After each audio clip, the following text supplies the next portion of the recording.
Hello everyone and welcome back to my channel.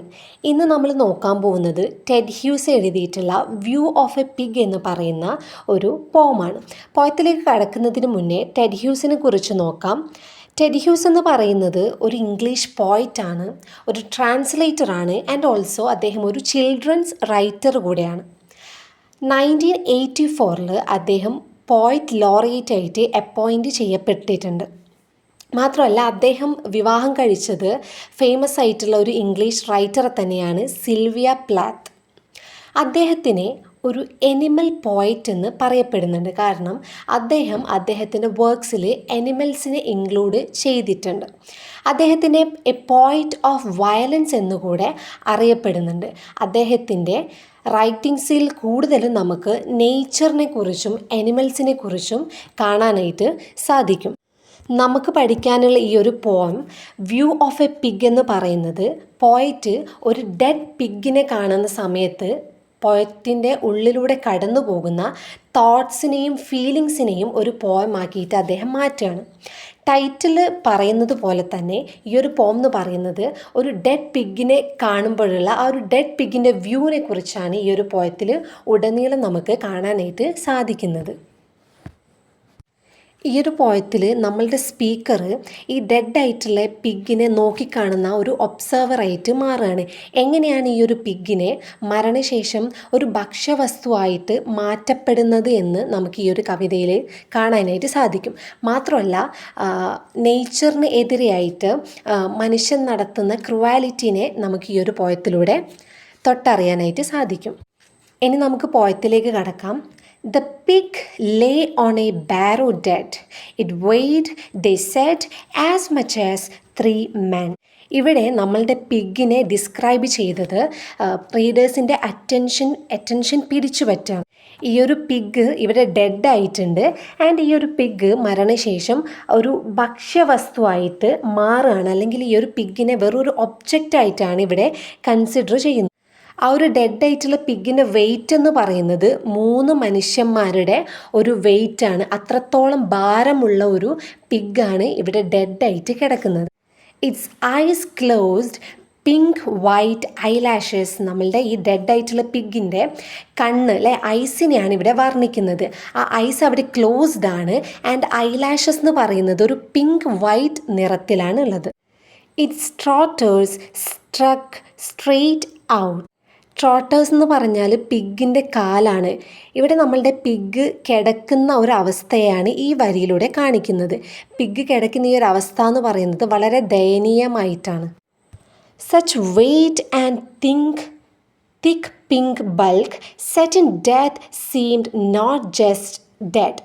ഇവിടെ നമ്മളുടെ പിഗിനെ നോക്കൂ എങ്ങനെയാണ് വർണ്ണിച്ചത് അല്ലേ. ഭയങ്കര വെയ്റ്റഡ് ആയിട്ടുള്ള ഒരു സാധനമാണ്. അതിന് തിക്ക് പിങ്ക് ബൾക്ക് എന്നാണ് പറയുന്നത്.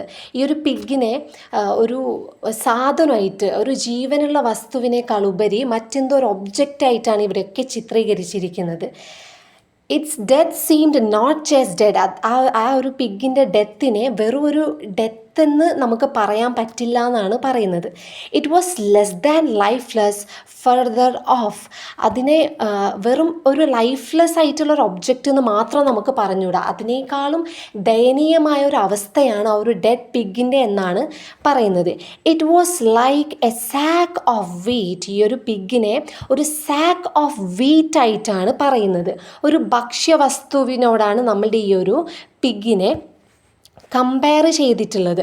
നമുക്കറിയാം പിഗ് എന്ന് പറയുന്ന ഒരു മൃഗം ജീവനുള്ള സമയത്ത് പോലും ഒരു ജീവനില്ലാത്ത വസ്തുവായിട്ടാണ് പല സമയത്തും ആൾക്കാർ കൺസിഡർ ചെയ്യുന്നത്. സോ ഈ ഒരു പോയത്തിൽ ത്രൂ ഔട്ട് നമ്മളുടെ പോയറ്റ് പറയാൻ ശ്രമിക്കുന്നതും ഈ ഒരു പിഗിൻ്റെ ഈ ദയനീയമായ ഒരു അവസ്ഥ തന്നെയാണ്. I thumbed it without feeling remorse. One feels guilty, insulting the dead, walking on the graves. But this pig did not seem able to accuse. ഈ ഒരു സ്റ്റാൻസയിൽ നമുക്ക് സ്പീക്കർ പറയുന്നത് മനുഷ്യന് മൃഗങ്ങൾക്ക് അല്ലെങ്കിൽ മറ്റ് ജന്തുക്കൾക്ക് നേരെ ഉണ്ടാവുന്ന ഒരു ആറ്റിറ്റ്യൂഡിനെ കുറിച്ചാണ്. മനുഷ്യൻ എപ്പോഴും താനാണ് സുപ്പീരിയർ, ബാക്കി എല്ലാ ആൾക്കാരും അനിമൽസ്, ബേർഡ്സ്, അങ്ങനെയുള്ള എല്ലാ ആൾക്കാരും മനുഷ്യൻ്റെ താഴെയാണ് എന്നുള്ളൊരു വിചാരമാണ് മനുഷ്യന് എപ്പോഴും. മനുഷ്യൻ ഇതേപോലെ മൃഗങ്ങളെയൊക്കെ അവരുടെ പ്രൈവറ്റ് ഒബ്ജക്ട്സ് ആയിട്ടാണ് കൺസിഡർ ചെയ്യുന്നത്. ഇവിടെ നോക്കൂ, I thumbed it without feeling remorse. നമ്മുടെ സ്പീക്കർ പറയാണ്, ഞാൻ ആ ഡെഡ് പിഗിനെ ഒരു മടിയും കൂടാതെ ഒരു ഗിൽട്ടി ഫീലിങ്ങും കൂടാതെ കാല് വെച്ചിട്ട് തട്ടി നീക്കുകയാണ്. എന്നിട്ടോ പിന്നെന്താണ് പറയുന്നത്, നമ്മൾ മനുഷ്യന്മാരൊക്കെ മരിച്ചു കഴിഞ്ഞാൽ നമുക്ക് എത്ര ഇഷ്ടമില്ലാത്ത ആൾക്കാരാണെങ്കിൽ കൂടിയിട്ട് മരണശേഷം നമ്മൾ അവരെക്കുറിച്ച് നല്ലതാണ് അല്ലേ പറയാം. അവർ നല്ല എന്തൊക്കെ പറഞ്ഞാലും വളരെ നല്ലൊരാളായിരുന്നു എന്നൊക്കെ നമ്മളിങ്ങനെ പറയാറുണ്ട്. പക്ഷേ ഈ ഒരു പിഗിന് അത്ര പോലും റെസ്പെക്റ്റ് കിട്ടുന്നില്ല. ഈ പിഗ് ഡെഡായിട്ടും കൂടെ ഒരു തരത്തിലുള്ള പരിഗണനയോ ഒരു തരത്തിലുള്ളൊരു റെസ്പെക്റ്റോ നമ്മളുടെ ഈ പിഗിന് കിട്ടുന്നില്ല. It was too dead, just so much a poundage of lark and pork. അപ്പം നമ്മളുടെ ഈ ഒരു പിഗ് പൂർണ്ണമായിട്ടും ഡെഡായി കഴിഞ്ഞിട്ടുണ്ട്. ആൻഡ് ഈ ഒരു പിഗിനെ കട്ട് ചെയ്തിട്ട് ഇപ്പോൾ ഒരു പോർക്കിൻ്റെ രൂപത്തിൽ അല്ലേ, നമുക്കറിയാം പിഗിൻ്റെ ഫ്ലഷ് എന്ന് പറയുന്നത് പോർക്ക് എന്ന പേരിലാണ് അറിയപ്പെടുന്നത്. അപ്പം നമ്മളുടെ പിഗിനെ ഇപ്പോൾ ഒരു ഫുഡാക്കി മാറ്റിയിട്ടുണ്ട്. നമ്മളുടെ ടേബിളിൽ സെർവ് ചെയ്യാൻ പാകത്തിൽ നമ്മളുടെ ഈ ഒരു ഡെഡ് പിഗിനെ മാറ്റിയെടുത്തിട്ടുണ്ട്. Its last dignity had entirely gone. It was not a figure of fun. അപ്പോൾ ഇതൊരു ഭക്ഷ്യവസ്തു ആയിക്കഴിഞ്ഞു, അതുകൊണ്ട് തന്നെ ഇതിൻ്റെ അവസാനത്തെ ഒരു ഡിഗ്നിറ്റിയും കൂടെ പോയി കഴിഞ്ഞു എന്നാണ് പറയുന്നത്. ഇപ്പം ഇതൊരു ഫൺ ഫിഗർ അല്ല എന്നാണ് നമ്മളുടെ പോയിറ്റ് ഇവിടെ പറയുന്നത്. Too dead now to pity, to remember its life dim stronghold of earthly pleasure as it had been seemed a false effort and off the point. നമുക്കറിയാം, നമ്മൾ മനുഷ്യന്മാരൊക്കെ മരിച്ചു കഴിഞ്ഞാൽ അല്ലേ, നമ്മളുടെ പ്രിയപ്പെട്ടവരൊക്കെ മരിച്ചു കഴിഞ്ഞാൽ അവർ നമ്മളുടെ ഓർമ്മകളിലൂടെ ജീവിക്കുന്നുണ്ട്. പക്ഷെ നമ്മളുടെ പിഗിനെ കുറിച്ച് പറയുകയാണെങ്കിൽ അതിന് അത്തരമൊരു കാര്യം പോസിബിൾ അല്ല.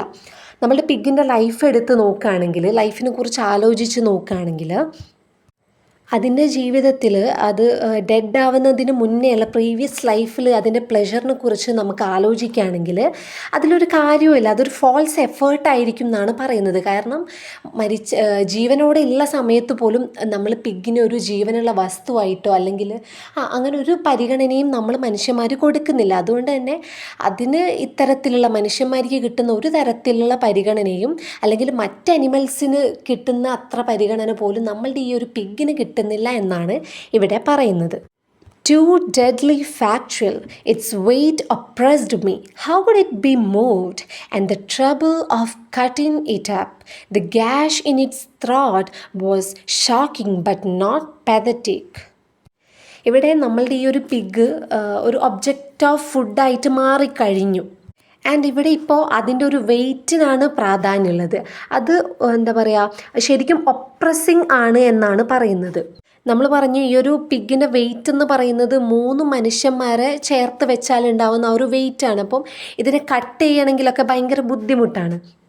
The gash in its throat was shocking but not pathetic. ഇവിടെ ഗാഷ് എന്ന് പറയുന്നത് നമ്മളുടെ പിഗിനെ സ്ലോട്ടർ ചെയ്യുന്ന സമയത്ത് അതിൻ്റെ ത്രോട്ടിലുണ്ടാവുന്ന ആ ഒരു വൂണ്ടില്ലേ, ആ ഒരു മുറിവില്ലേ, അതിനെയാണ് നമ്മൾ ഗാഷ് എന്ന് പറയുന്നത്. ആ ഒരു മുറിവ് ഷോക്കിംഗ് ആണെന്നാണ് പറയുന്നത്, പത്തറ്റിക് ആണെന്നല്ല, ഷോക്കിംഗ് ആണെന്നാണ് ഇവിടെ പറയുന്നത്. Once I ran at a fair in the noise to catch a greased piglet that was faster and nimbler than a cat. Its squeal was the rending of metal. So ഇവിടെ നമ്മളുടെ പോയിറ്റിന് ഉണ്ടായിട്ടുള്ളൊരു അനുഭവമാണ് പറയുന്നത്. അദ്ദേഹം ഒരു ഫെയറിൻ്റെ സമയത്ത് ഒരു പിഗിൻ്റെ, ഒരു ഗ്രീസ്ഡ് ആയിട്ടുള്ള പിഗ്ലെറ്റിൻ്റെ വഴിയെ ഓടുന്ന ഒരു രംഗമാണ് ഇവിടെ കാണിക്കുന്നത്. ഗ്രീസ്ഡ് പിഗ്ലെറ്റ് എന്ന് പറഞ്ഞാൽ അതിൻ്റെ മേലുള്ള ഒരു ഓയിലി ടെക്സ്ചറാണ് ഉദ്ദേശിക്കുന്നത്. അപ്പോൾ അതിൻ്റെ ആ ഒരു ഓടിക്കൊണ്ടിരിക്കുന്ന ആ ഒരു പിഗ്ലെറ്റ്, ഒരു പിഗിൻ്റെ സൗണ്ട് എന്ന് പറയുന്നത് ഒരു മെറ്റൽ ബ്രേക്ക് ചെയ്യുമ്പോഴുണ്ടാവുന്ന ആ ഒരു സൗണ്ടായിരുന്നു ആ ഒരു പിഗിൻ്റെ സൗണ്ട് എന്ന് പറയുന്നത്. ആൻഡ് ആ ഒരു പിഗിൻ്റെ വേഗത എന്ന് പറയുന്നത് ഒരു കാറ്റിനെക്കാട്ടിലും ഫാസ്റ്റർ ആയിരുന്നു എന്നാണ് പറയുന്നത്. കാറ്റ് മീൻസ് പൂച്ചനെക്കാട്ടിലും വേഗത്തിലാണ് നമ്മളുടെ ഈ ഒരു പിഗ് ഓടിയത് എന്നാണ് പറയുന്നത്. ഇനി അടുത്ത സ്റ്റാൻസ് നോക്കൂ. Pigs must have hot blood. They feel like ovens. Their bite is worse than a horse. They chop a half moon clean out. They eat cinders, dead Katz. ഇനി നമ്മളുടെ ഈ ഒരു പിഗിൻ്റെ ബോഡി ടെമ്പറേച്ചറിനെ കുറിച്ചാണ് പറയുന്നത്. നമ്മുടെ സ്പീക്കർ ഇവിടെ പറയാണ് പിഗ്സിന് മേ ബി ഹോട്ട് ബ്ലഡ് ആയിരിക്കും ഉണ്ടാവുക. കാരണം അതിനൊരു അവൻ എങ്ങനെയാണോ ഹോട്ടായി കിടക്കുന്നത് അത്രത്തോളം ചൂടാണ് ഈ ഒരു പിഗിന് എന്നാണ് പറയുന്നത്. ആൻഡ് അതിൻ്റെ ഒരു ബൈറ്റ് അല്ലേ, അതിൻ്റെ ഒരു കടി, പിഗ് എങ്ങനെയാണ് കടിക്കുന്നത്, അതിൻ്റെ കടി എന്ന് പറയുന്നത് ഒരു ഹോഴ്സിനേക്കാളും ഒരു കുതിരയേക്കാളും ഭയങ്കര വേഴ്സാണ് എന്നാണ് പറയുന്നത്. ഒരു പിഗിന് വേണമെങ്കിൽ ഒരു ഹാഫ് മൂണിനെ വരെ കട്ട് ചെയ്തെടുക്കാൻ സാധിക്കും. അതിൻ്റെ ഒരു ബൈറ്റിൻ്റെ ഇൻറ്റൻസിറ്റിയാണ് ഇവിടെ ഇങ്ങനെ പറയുന്നത്. പിന്നെയോ അതിന് സിൻഡേഴ്സിനെയും അതേപോലെ തന്നെ ഡെഡ് കാറ്റ്സിനെയും അത് ഭക്ഷിക്കാറുണ്ട്. Distinctions and admirations such as this one was long finished with. I stared at it a long time.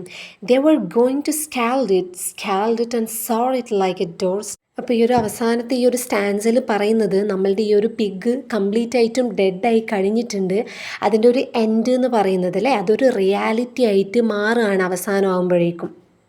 ഈ ഒരു പോയിറ്റ് നമ്മളുടെ മുന്നിൽ ഈ ഒരു ഡെഡ് പിഗിനെ ഒരു സോറി ഫിഗറായിട്ട് പ്രസൻറ്റ് ചെയ്യുകയാണ് അല്ലേ. നമ്മളുടെയൊക്കെ പിടിച്ച് പറ്റുന്ന ഒരു ഇമേജാണ് നമ്മളുടെ ഈ ഒരു പിഗിൽ നമുക്ക് കിട്ടുന്നത്. ഈ ഒരു പോയത്തിൽ ഈ ഒരു പിഗിലൂടെ നമുക്ക് കിട്ടുന്നത് കംപ്ലീറ്റ്ലി പാസീവായിട്ടുള്ള ഒരു ഇമേജാണ് നമ്മളുടെ പിഗിന് ഈ ഒരു ത്രൂ ഔട്ട് ഈ ഒരു പോയത്തിൽ നമ്മളുടെ പോയറ്റ് നൽകുന്നത്.